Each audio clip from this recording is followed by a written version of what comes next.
எல்லோரும் நலமுடன் வாழ நவகிரகங்களையும் பஞ்சபூதங்களையும் வணங்கி பரணி பாரதியின் அன்பான இனிய வணக்கங்கள். இன்றைக்கி நம்ம பார்க்கக்கூடிய தலைப்பு அப்படின்னு பார்த்திங்கன்னா ஒரு அழகான ஒரு அற்புதமான தலைப்பு. காசே தான் கடவுளடா, கன்னி பெண்களையும் கட்டுப்படுத்தும், கடன்களையே கண்கலங்க வைக்கும் கன்னி மூலை, அதாவது தென்மேற்கு மூலை அப்படிங்கக்கூடிய கன்னி மூலையுடைய வாஸ்து ப்ளஸ் ஆர் மைனஸ் எப்படி இருக்கக்கூடிய ஒரு அழகான அற்புதமான ஒரு பதிவு. இந்த பதிவு ஒவ்வொருவரும் கண்டிப்பாக தெரிந்து கொள்ள வேண்டிய பதிவு. இந்த பதிவை முழுமையாக ஸ்கிப் பண்ணாமல் பாருங்கள், உங்களுக்கு எல்லா விதத்துலேயும் பயனுள்ளதாக இருக்கும் அப்படிங்கிறதுல எந்த ஒரு மாற்றமும் இல்லை.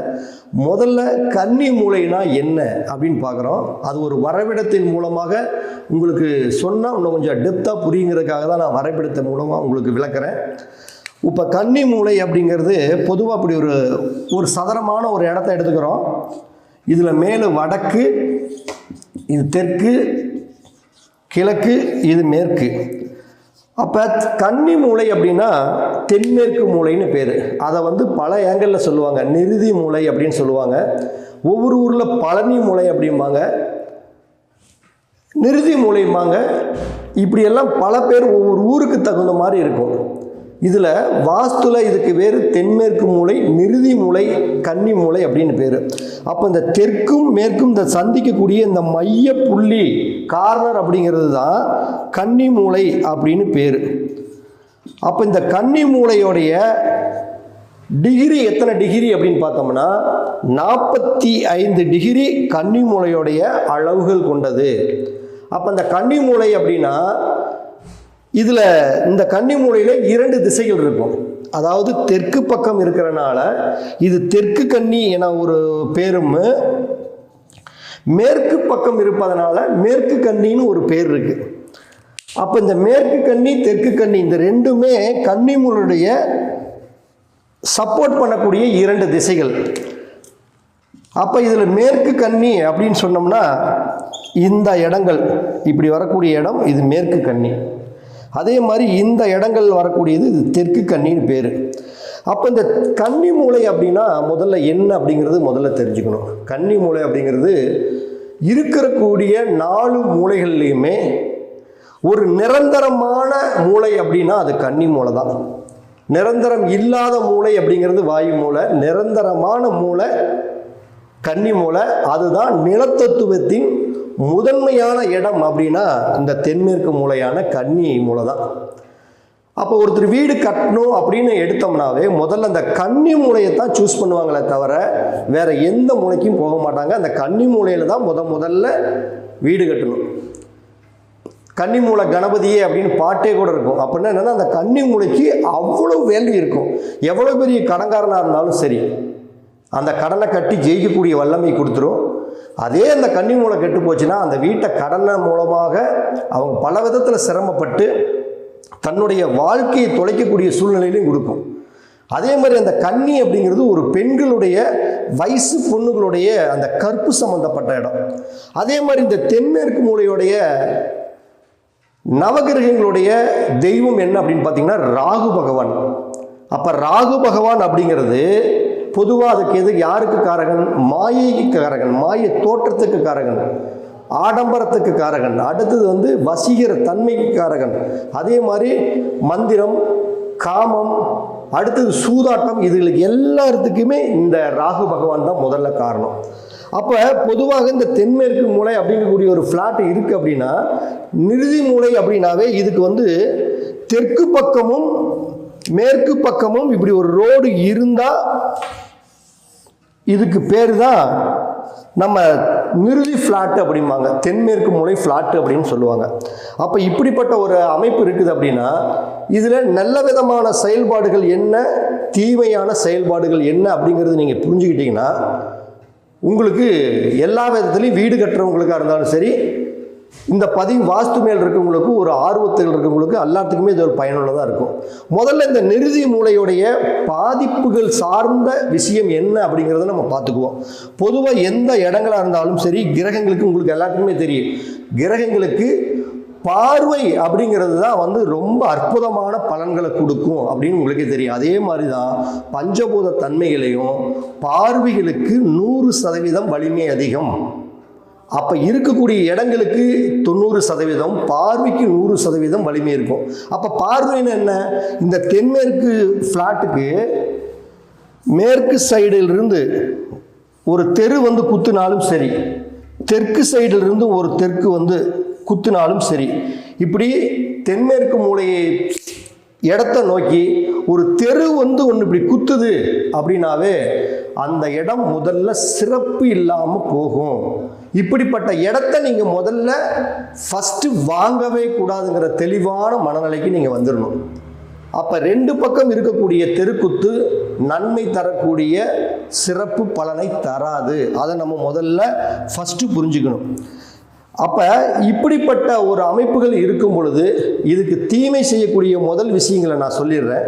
அடுத்தது நன்மை தரக்கூடிய விஷயங்களையும் சொல்லிடுறேன். அப்படியெல்லாம் இருந்தால் இந்த தென்மேற்கு மூலையுடைய அனுகிரகம் பரிபூரணமாக கிடைக்கும். ராகு நல்ல விதமாக செயல்படுவாங்க.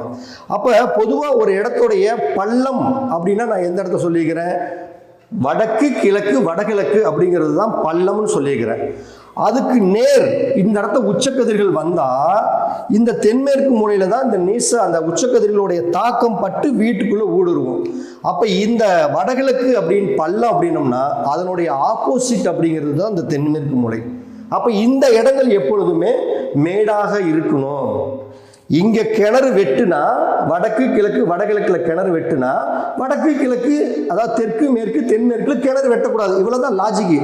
இங்கே என்ன செய்கிறோமோ அந்த வேலையை இங்கே செய்யக்கூடாது, இங்கே என்ன வேலை செய்கிறோமோ அந்த வேலையை இங்கே செய்யக்கூடாது. இவ்வளோதான் லாஜிக், வேற மாதிரி எதுவுமே இல்லை. அப்போ ஒரு காரகம் உங்களுக்கு வடகிழக்குடைய காரகம் தெரிஞ்சிட்டா தென்மேற்கு மூலையோட காரகம் அழகாக தெரிஞ்சு போயிடும். இங்கே செய்யலாங்கிற காரியத்தை இங்கே செய்யக்கூடாது, இங்கே செய்யக்கூடிய காரியங்களும் இங்கே செய்யக்கூடாது. இவ்வளோதான் விஷயம்.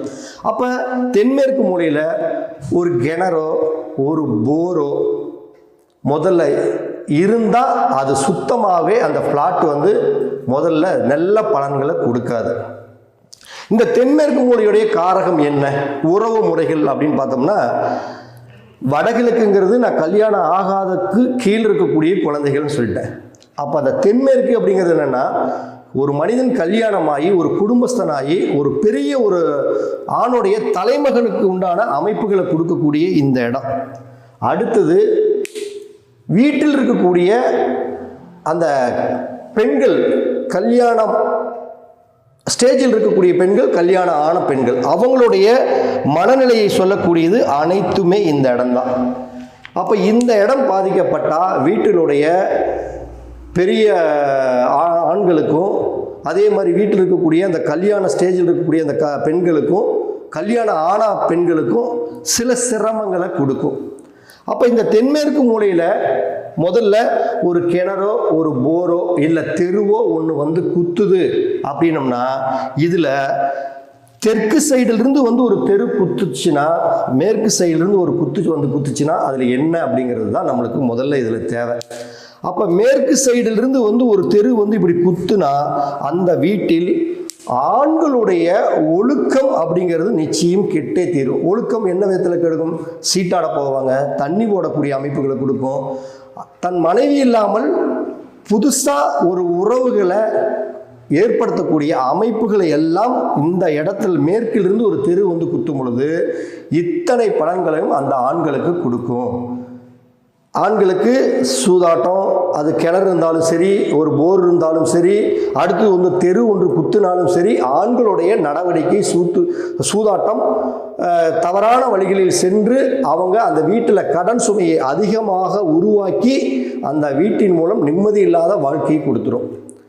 இதுவே இந்த தெற்கு நிறுதி நோக்கி ஒரு தடமோ இப்போ பாருங்க, இந்த இடத்துல இப்படி போனாலும் சரி, இந்த இடத்துல இருக்கக்கூடிய ஒரு கிணறு இருந்தாலும் சரி, ஒரு போர் இருந்தாலும் சரி, ஒரு தெரு ஒன்று குத்துனாலும் சரி, அந்த இடங்கள் இயற்கையாகவே அந்த இடங்களுக்கு பின்னாடி ஒரு கிணறோ ஒரு குளமோ ஒரு வாய்க்காலோ குட்டையோ இது மாதிரி போனால் அந்த வீட்டில் இருக்கக்கூடிய அந்த பெண்கள் ஒழுக்கம் தவறக்கூடிய வாய்ப்புகளை அந்த பஞ்சபூதங்கள் அவங்களுக்கு உருவாக்கி கொடுத்துரும். பெண்களுக்கு தேவையில்லாத அவமானங்களும் கெட்ட பேர்களையும் ஏற்படுத்தி அந்த பெண்களுடைய நடவடிக்கைகளில் சிரமங்களை கொடுத்துரும்.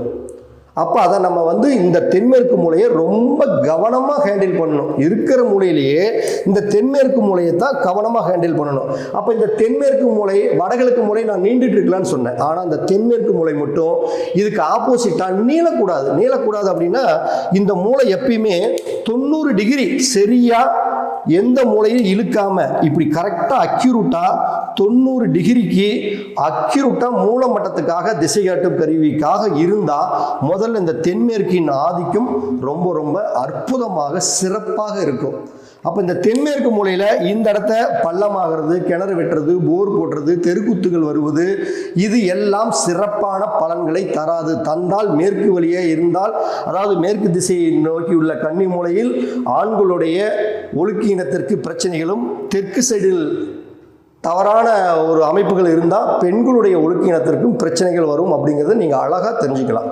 சரி, இப்போ நல்ல மாதிரி பலன்களை என்ன அப்படின்னு பார்த்தோம்னா, இப்படி ஒரு வீடு இருக்குது அப்படின்னா இந்த வீட்டுக்குள்ள இந்த தென்மேற்கு மூலையில் என்னதான் அமைக்கலாம் அப்படின்னு பார்த்தோம்னா, பொதுவாக ஒரு தென்மேற்கு மூலை ஒரு ஃப்ளாட் இருக்குதுன்னா அதில் முதல்ல அந்த வீடு அப்படிங்கக்கூடிய அமைப்புக்கூடிய இடத்தையே இந்த தென்மேற்கு மூலையில் தான் முதல்ல உருவாக்கணும். இப்படி தென்மேற்கு மூலையில் உருவாக்குனா அந்த வீட்டில் அவர்கள் நிரந்தரமாக வாழக்கூடிய அமைப்பு, நிம்மதியான தூங்கக்கூடிய அமைப்புகளை கொடுக்கும். இப்போ வடகிழக்கு அப்படிங்கிறது உயிரின் தோற்றம், தென்மேற்குங்கிறது உயிரினுடைய மறைவு. அப்போ இந்த தென்மேற்கு மூலை கெட்டு போட்டால் உயிரினுடைய செயல்பாடுகள் இயங்காது. மரணத்திற்கு சமமான பல சிக்கல்களையும் கண்டங்களையும் கொடுத்தே தீரும். அதை நம்ம முதல்ல தெளிவாக புரிஞ்சுக்கணும். அப்போ இப்படிப்பட்ட ஒரு இடங்கள்ல தென்மேற்கு மூலையில் வீட்டுக்குள்ள என்ன அமைக்கலாம், வீட்டுக்கு வெளியே என்ன அமைக்கலாம் அப்படிங்கக்கூடிய ப்ளஸ் ஆர் மைனஸ் அப்படிங்கக்கூடிய ஒரு பதிவு தான். அந்த பதிவு இந்த ஸ்கிப் பண்ணாமல் பாருங்க, மற்ற நண்பர்களுக்கு நீங்கள் ஷேர் பண்ணுங்க. அப்போ தென்மேற்கு மூலை அப்படின்னா இந்த மூலையில் ஒரு மாஸ்டர் பெட்ரூம் அப்படிங்கக்கூடிய அமைக்கிறதுக்கு முதல் தரத்தில் பெட்ரூமை அமைக்கலாம். அது ரொம்ப உன்னதமான பலன்களை கொடுக்கும். ஒன்று. இரண்டாவது, தென்மேற்கு மூலை அப்படிங்கக்கூடிய பகுதியில் உள்ள பூஜை அறை அமைக்கிறது ரொம்ப ரொம்ப மிகுந்த முன்னேற்றமான சிறப்புகளை கொடுக்கும். மூணாவது, அதே மாதிரி ஸ்டோரேஜ் பண்ணக்கூடிய ரூம், எந்த ஒரு பொருளாக இருந்தாலும் வெயிட்டுகளை போட்டு ஏற்றி அந்த ரூமுக்குள்ளே ஒரு ஸ்டோரேஜ் பண்ணி வைக்கக்கூடிய அமைப்பு மிக ஒரு அற்புதமான ஒரு முன்னேற்றமான பலன்களை கொடுத்தே தீரும். அடுத்தது, ஒரு மனிதன் நிம்மதியாக தூங்குவதற்கு தன்னுடைய தலையை தெற்கு திசையை வைத்து படுத்தா ரொம்ப அற்புதமான முன்னேற்றமான பலன்களை கொடுக்கும். இதை விட எவ்வளவுதான் ஒரு மனிதன் கஷ்டப்பட்டு சம்பாதிச்சாலும், எவ்வளவுதான் பணங்காசுகளை கௌரவமாக வச்சு காப்பாற்றினாலும், அந்த பணங்களை கொண்டாந்து பாதுகாக்கக்கூடிய பெட்டகம் அப்படிங்கிறது தென்மேற்கு மூலை. அப்போ அந்த தென்மேற்கு மூலையில் தான் நீங்கள் சம்பாதிக்கிற பணத்தை கொண்டாந்து தென்மேற்கு மூலையில் வச்சா மட்டும்தான் அந்த பணம் நிரந்தரமாக தங்கும். மற்ற மூலைகளில் வச்சால் நிரந்தரமாக தங்காது அப்படிங்கிறது நீங்கள் அழகாக முதல்ல தெரிஞ்சுக்கணும். இதெல்லாம் வீட்டுக்குள்ள இருக்கக்கூடிய அமைப்பு. இதே வீட்டுக்கு வெளியே இந்த இடங்கள்ல எல்லாம் என்ன அமைக்கலாம், வீட்டுக்கு வெளியே தென்மேற்கு மூலையில் படிக்கட்டு அமைச்சா ரொம்ப அற்புதமான பலன்களை கொடுக்கும். அதே மாதிரி தென்மேற்கு மூலையில் ஒரு வீட்டுடைய பிரதான கிளை வீடுன்னு ஒன்று போடுவாங்க. இப்படி கிளை வீடு அப்படிங்கிறத ஒன்று போட்டால் மிகுந்த அற்புதமான பலன்களை கொடுக்கும். அதே மாதிரி உங்களுக்கு வீடு இல்லாமல் வீட்டுக்கு வெளியே ஒரு ஆஃபீஸ் வேணும் அப்படின்னா அந்த தென்மேற்கு மூலையில் இந்த வீட்டுடைய தளத்தோட தென்மேற்கு மூலையில் இருக்கக்கூடிய ரூமில் ஒரு தளத்தை ஒரு இன்ச்சினாச்சும் உயரப்படுத்தி ஒரு ஆஃபீஸ் ரூம் போட்டு நீங்கள் உட்கார்ந்தீங்கன்னா அந்த இடத்துல ஒரு சிறப்பான முன்னேற்றங்களை கொடுக்கும். அதே மாதிரி தென்மேற்கு மூலையில் உயரமான மரங்கள், எந்த மரங்கள் வேணுமாலும் உயரமான மரங்களை வைங்க, ரொம்ப ரொம்ப அற்புதமான முன்னேற்றங்களை கொடுக்கும். அதே தென்மேற்கு மூலையில் ஒரு தொட்டி அப்படிங்கிறது மேத்தொட்டி, நான் சொல்கிறது கீத்தொட்டி இல்லை, கீத்தொட்டிங்கிறது இங்கே, மேத்தொட்டிங்கிறது இங்கே. அப்போ மேத்தொட்டி அப்படிங்கிறது ஒன்று வச்சு இந்த இடத்துல நம்ம அற்புதமான அந்த தண்ணியை மேலே வச்சுக்கும் பொழுது வாழ்க்கையில் மிகப்பெரிய முன்னேற்றங்களையும் அவங்களுக்கு ஒரு நல்ல அதிர்ஷ்டங்களையும் கொடுக்கும். அப்போ இதுக்கு உள்ள முரண்பாடான விஷயங்கள் அப்படின்னா, இந்த தென்மேற்கு மூலையில் நான் சொல்லக்கூடிய இந்த 4 விஷயங்களையும் அமைக்காம, பணம் வைக்கிறதுக்கு உண்டான அறைகள் அமைக்காம, ஒரு சமையல் ரூம் போடுறது, அடுத்தது ஒரு பாத்ரூம் போடுறது, ஒரு லெட்டின் ரூம் போடுறது, இதையெல்லாம் பண்ணுனா இந்த இடங்கள் கண்டிப்பாக ஆணுடைய குணாதிசயங்கள் மாறுபடும், பெண்ணுடைய குணாதிசயங்கள் மாறுபட்டு அந்த வீட்டினால் கடன் சுமைகள் அதிகரிக்கக்கூடும். பெண்கள் தானாகவே திருமணம் செய்து கொள்ளக்கூடிய அமைப்புகளை உருவாக்கிடும் பெற்றவங்க பேச்சை கேட்காம. இதுவே தென்மேற்கு மூலையில் வெளியே ஒரு கிணறோ ஒரு போரோ ஒரு தெருவோ இது மாதிரி குத்தும் பொழுது பெண்களுக்கும் ஆண்களுக்கும் சிரமங்களையும் கடன்களையும் கொடுத்து அந்த வீட்டில் நிம்மதி இல்லாத தன்மையை கொடுத்து ஏண்டா இப்படி ஒரு நம்ம வீட்டை கட்டணும், நிம்மதியாகவே இருந்திருக்கலாம் அப்படிங்கிற அளவுக்கு உங்களுடைய வாழ்க்கையில் பல சங்கடங்களை கொடுக்கும். ஏன்னா தென்மேற்கு மூலையுடைய அதிபதி ராகு பகவான். ராகு பகவான் அப்படிங்கிறது அமானுஷ்யம், கண்ணுக்கு தெரியாத விஷயங்கள். அவங்க பார்த்தா ஒரு கடன் 1 லட்சம் ரூபாய் தான் இருக்கிற மாதிரி இருக்கும், திடீர்னு பார்த்தீங்கன்னா 5 ஆகும், 5 10 ஆகும், 10 20 ஆகும். அதே மாதிரி பெண்கள் தொடர்பு ஒரு இதாக இருக்கும், அடுத்து பெண்களின் மேலே மோகம் அதிகமாக ஏற்பட்டுகிட்டே இருக்கும். அதே மாதிரி பெண்கள் அப்படிங்கக்கூடியவங்க தன்னுடைய ஒழுக்கம் அப்படிங்கிறது பல விதத்தில் சங்கடங்களோடு பல பிரச்சனைக்கு உள்ளாகி நிறைய சிரமங்கள் அனுபவிக்கக்கூடிய சூழ்நிலைகளை எல்லாம் முதல்ல உருவாக்கிடும். அப்போ அந்த தென்மேற்கு மூலையை மட்டும் நீங்கள் சரியாக 90 டிகிரி அப்படிங்கக்கூடிய அளவில் எந்த சூழ்நிலையும் இந்த தென்மேற்கு மூலை மட்டும் நீளாமல்னா தென்மேற்கு மூலை மட்டும் இப்படி வர்றதோ நீளாம ஒரே சதுரமாக 90 டிகிரிக்காக அந்த தென்மேற்கு மூலையை நான் அமைச்சு உயரமான மரங்களை எல்லாம் தென்மேற்கு மூலையில் வைத்து பெட்ரூம் சரியான நிரந்தரமான ஒரு அமைப்புகள் அந்த வீட்டில் கட்டினா அவங்க நிறைய செல்வத்தோடு ஒரு குடும்பத்தோடு நிரந்தரமான வாழ்க்கை அப்படிங்கிறது அந்த வீட்டில் சந்தோஷங்களோடு அவங்களை எதிர்பார்க்க மாறி அவங்க ஒரு பிரம்மாண்டமான வாழ்க்கையை வாழ முடியும் அப்படிங்கக்கூடிய ஒரு அற்புதமான தகவல்களோடு நான் மீண்டும் உங்களை அடுத்த ஒரு வாஸ்து பதிவில் சந்திக்கிறேன். இந்த பதிவு உங்களுக்கு பிடிச்சிருந்தால் மற்ற நண்பர்களுக்கு ஷேர் பண்ணுங்கள். நன்றி, வணக்கம், வாழ்த்துக்கள் நண்பர்களே.